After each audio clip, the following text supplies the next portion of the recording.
Okay. And you see my screen now, correct? Yes, I am seeing your screen. Okay. So the first two are just true that we've worked this.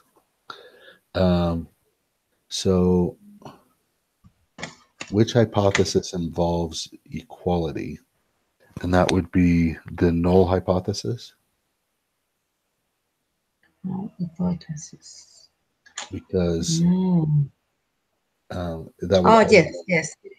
yeah, that makes I sense. agree with, yes. Okay. Okay.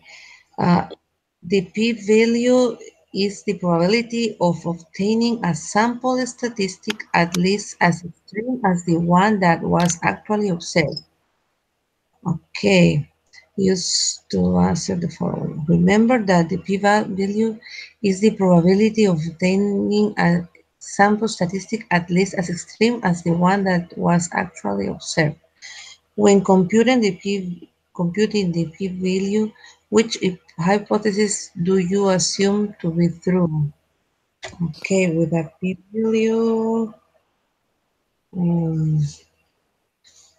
let me check.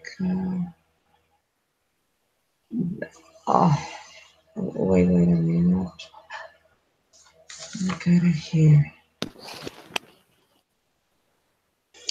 The uh, the alternative. Do you agree? The alternative No, I don't. hypothesis? No, Oh, I think it's the null hypothesis, because what you're doing is the null is the status quo, the way it is right now, the basic understanding. And so you okay. assume that that's correct unless you can prove that it's not correct. Okay. Does that make Thank sense? you. Okay. Yes, yes, yes. And then suppose the null hypothesis is mean is 10. Answer the next questions. Which of the following represents the alternative hypothesis for a two-tailed test? So that would be that the mean is not 10. If the null is that it's 10 and we don't care if it's less than or more than 10, we just want to know if it's not 10, it would be this one. Okay. Do you agree? Can you explain it again? Sorry, Sure. please. So the null hypothesis is the status quo, right? And that is that it's 10, is that the mean equals 10. And so Okay. we want an alternative hypothesis that, if you look here, the two-tailed means that it can be either more than or less than. Over here, that's what two-tailed means. That's one-tailed, and that's one-tailed, and this is two-tailed. It can be more than or less than. So the way that we would say that, this is the less than, this is the more than, this is the less than or more than. In other words, it's not 10. Okay. Okay. Thank you.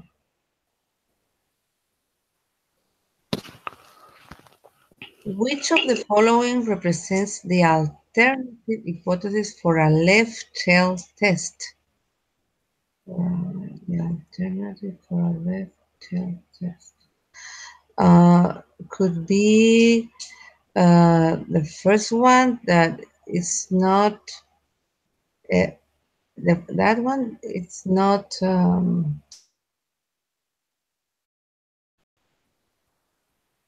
Eh, uh-huh. Let me see.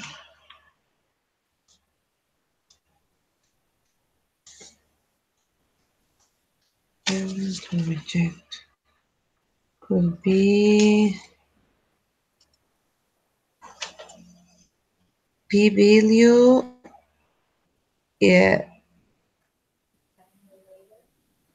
Mhm.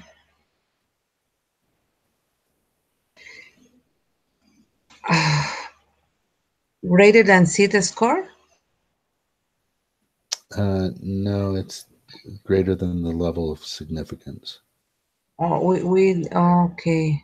Yeah, and let me explain Okay. that. So Okay, if your Z please. score is something really high, right, like 6, then your area probability over here, well, let me change that back. Hold on.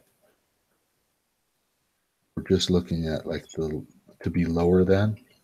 So if that is a really high Z score of like 6, whoops, that one. A really high Z score of 6, then the area over here, the likelihood that it's more than a 4 Z score out is so small because you'd have to move that 5 spaces. It's like 0.00003% chance that you could have something smaller than a Z score of 4. Okay. Okay. So what you're trying to do on the p value is if it's higher than zero point 0.5 or zero point zero 0.05 in most cases, right? Then Mm-hmm. the Yes. level of confidence, that's the level of confidence, zero point zero 0.05. If it's higher than that, then um, then you would fail to reject the null hypothesis. You'd say that there's a reasonable chance that you could have a number outside of that z score.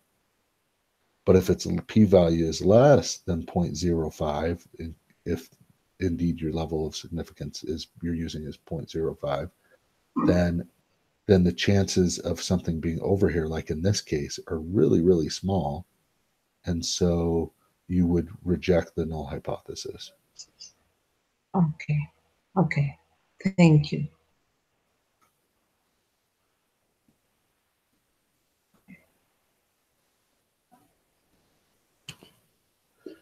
Okay, then we have which relationship would result in rejecting the null hypothesis. So it's going to be the exact opposite, right? Yes. Yes. Um, I agree. and so we're going to be, what is that, the less than right here? Less than. Yes. Okay.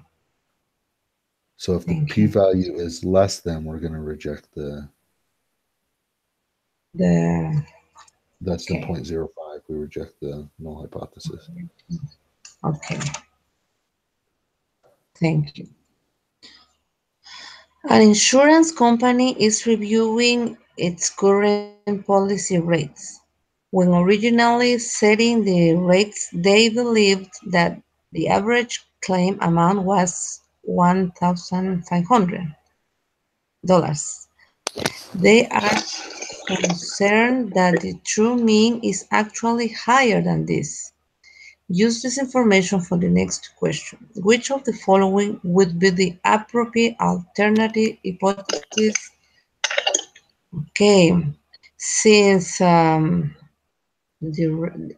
original average was $1,500, um, and they are saying it's higher. Higher. Okay, the average claim amount is equal to no.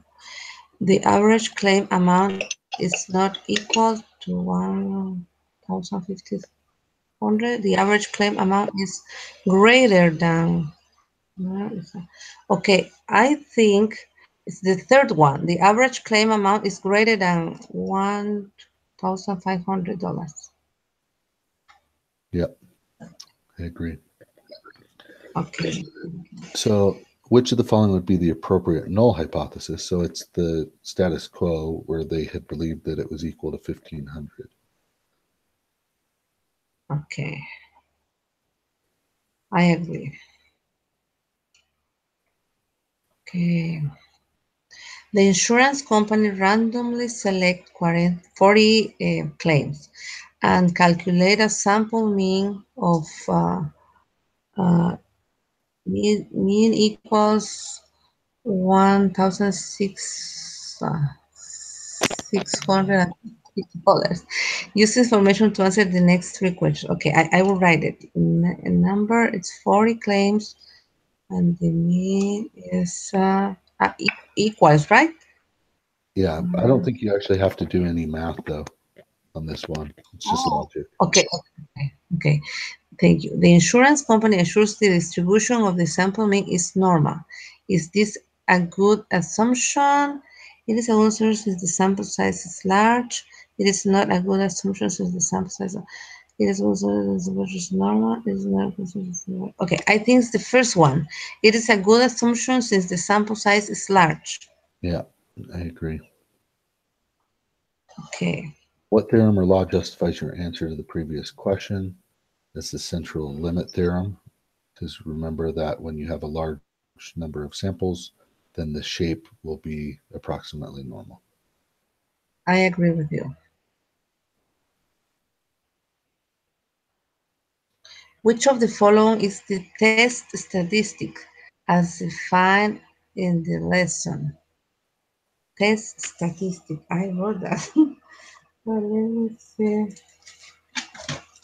where to find it. Oh, I got it. I think. Just let me check my notes. Sorry, Sure, I no problem. wrote right here. Okay, I don't remember, but I got it here.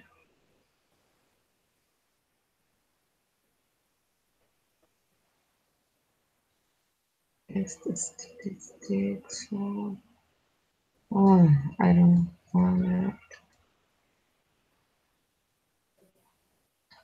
Eh, oh, I can't find it. Um,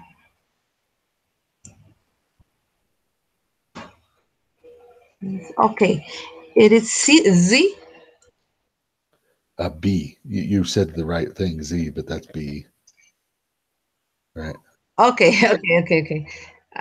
Okay, But just let yes, you me go said the back. right thing. Oh, okay, so, okay, yes, it's the B and it's Z. Okay, thank you.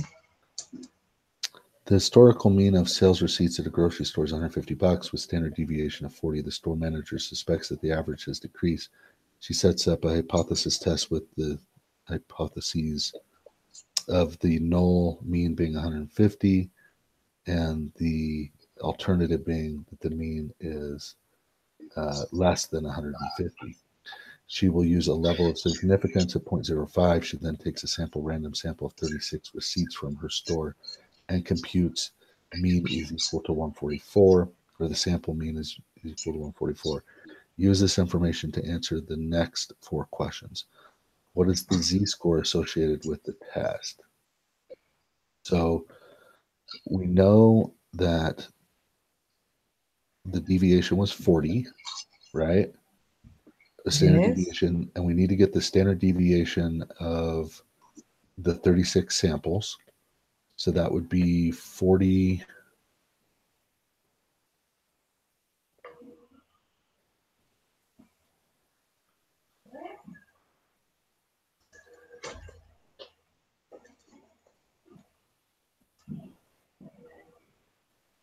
Okay. So that would be 40 divided by the square root of 36, which is 6. So that's 6.666, that number. So I'm going to add that to memory, clear this out. Okay. And then to get the standard deviation, I take 144, which is our sample mean, and minus 150, which was the population mean. So that's Okay. minus 6. Uh, Divided by, so you take the difference divided by the standard deviation, and it's negative zero point 0.9. So that would be minus 0.09, or no, minus 0.9. 0 on Yes. this side, right? Yes. I agree with you. You did it really good. You did it. Okay. Thank you. Okay. What is the value associated with the z-score from the previous question? Round to three decimal places. Okay. I think I need your help here, please. I think we have to use the applet. Oh, okay. Yeah. Using the value we already got, right? Right. So if we do this, if we put in the z-score, right? We know the z-score. And then we Yes. just want to know what would be less the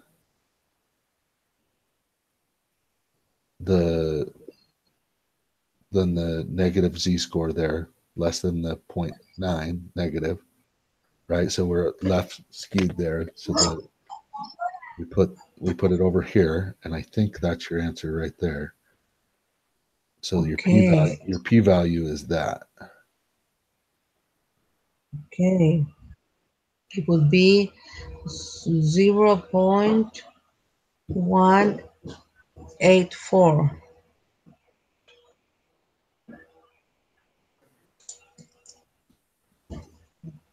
Three decimal places.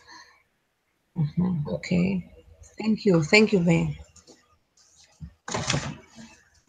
And then what reference would you make about the null hypothesis for this problem?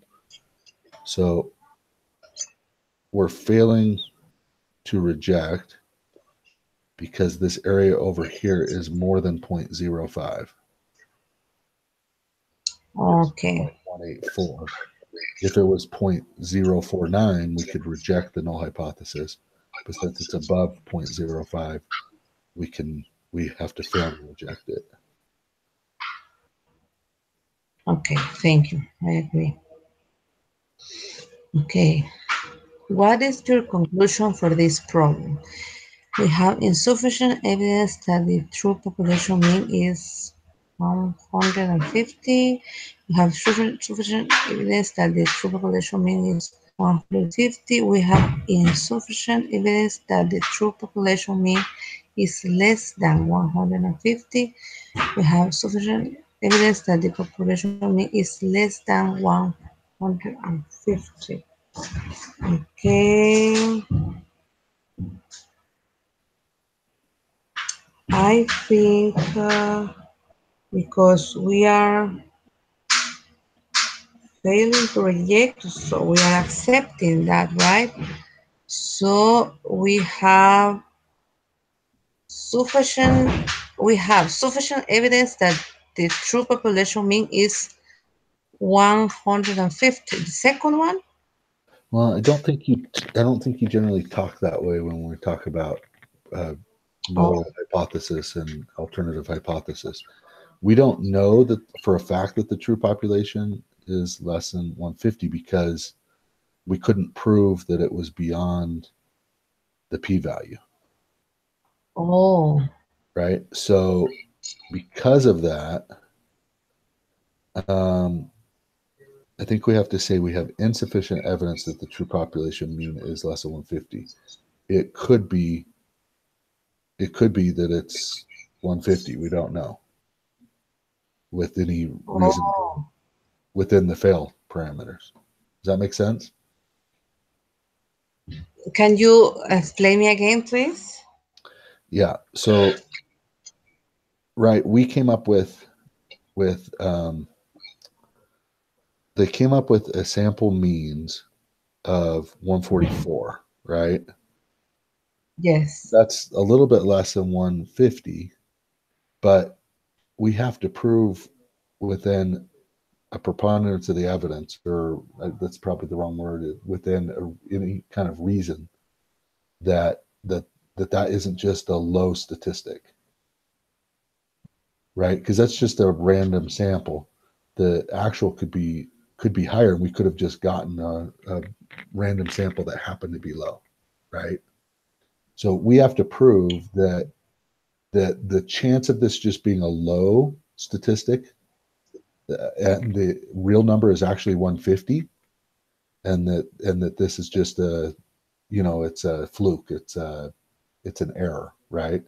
We have to prove that the chance that it is an error is greater than 0.05, or less than greater than 0.05. So because over here 18.41% of the time your random sample Mhm. will be lower than 144, okay, 18% of the time, even though that's not a high Okay. percentage, there's still a chance that it could be. So Okay. so it's possible that 150 is still the correct hypothesis, this up one up here, that's still the correct mean, and that we just got a low number. There's an 18.4% chance that this was just a fluke, that it was low, and that the mean is still 150. Okay. And because of Okay. that, we have insufficient evidence that the true population mean is less than 150. It's likely that it's less than 150 because there's only an 18.4% chance, but that's not a low enough chance to say for sure that it's the Okay. lower amount. Does that make sense? Yes, that makes sense, and I understand better. Thank you. Thank you, Ben. Sure. Next is, there are two types of errors that can be made when performing a hypothesis test. Which one involves rejecting the null hypothesis when the null hypothesis is true? So that would be type 1. I agree. Type one. Yes. Okay. Yes. Thank you. Okay. And the last one. A researcher decided that instead of using a level of significance of A equals 0.05, he will use 0.01. Which of the following will be true? The probability of a type 1 error will increase. The probability of a type 2 error will increase.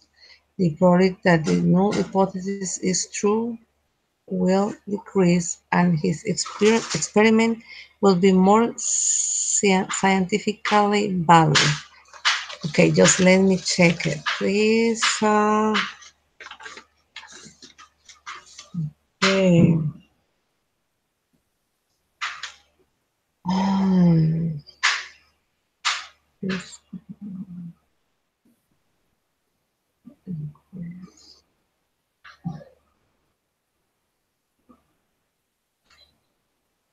okay. Uh, I'm not sure if I remember well. I think the probability of type 2 error will increase, will be the second one. I agree. Okay, thank you. Okay. And so here,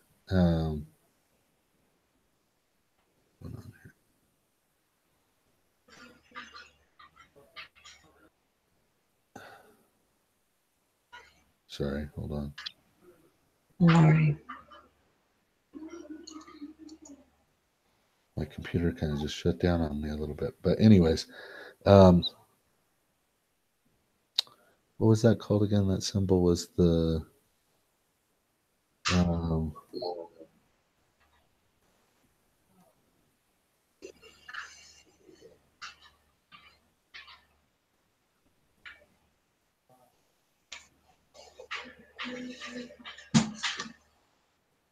forgot what that symbol was exactly.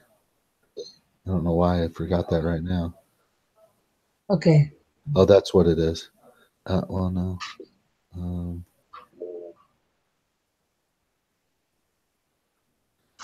it's that the,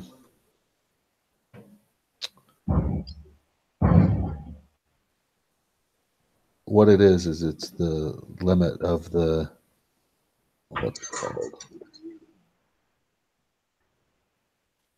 I just went blank. Sorry, I'm trying to find it here because I forgot what that symbol is. Okay, don't worry. Level of significance. There we go. So the level Okay. of, if the level of significance is 0.05, compute the probability of committing a type 1 error. So I think that you have a 5% chance. That's what we're saying. Oh, That's the standard of what's an acceptable error. So I think, are we ready to submit? okay.